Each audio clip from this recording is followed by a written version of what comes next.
গঙ্গা নদীতে কুমিরের আতঙ্ক। গতকাল বিকালে মানিকচক ঘাট তীরবর্তী এলাকায় একটি 7 থেকে 8 ফুটের কুমির দেখতে পায় স্থানীয় মানুষজন। এরপরে নদীর তীরবর্তী এলাকায় ব্যাপক আতঙ্কের সৃষ্টি হয়। ঘটনার খবর পেয়ে গতকাল রাত থেকেই মানিকচক থানার পুলিশ প্রশাসন এবং বন দপ্তরের পক্ষ থেকে মাইকিং করে মানুষকে সতর্ক করা হচ্ছে।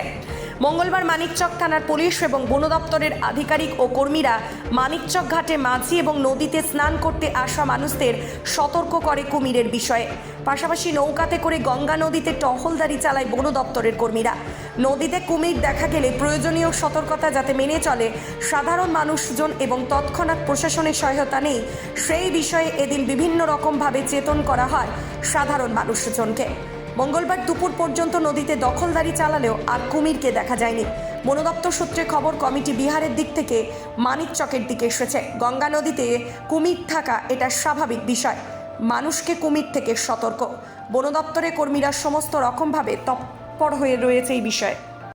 আমাদেরকে পুলিশ প্রশাসন এসে বললো কি এই জলে কুমির আছে, সাবধানে সব চান করবো। আমরা কি দেখতে পাইনি, ও প্রশাসনের লোক বললো যদি দেখতে পান তো জল থেকে উপরে চলে আসবেন। একটা ভয় আতঙ্ক লাগছে। হ্যাঁ, আতঙ্ক তো হবে।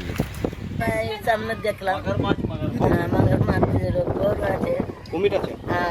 হ্যাঁ ভাই আসছিল এদিকে, গরু উঠেছে, ওদিকে উঠেছে, পাথর দিকে।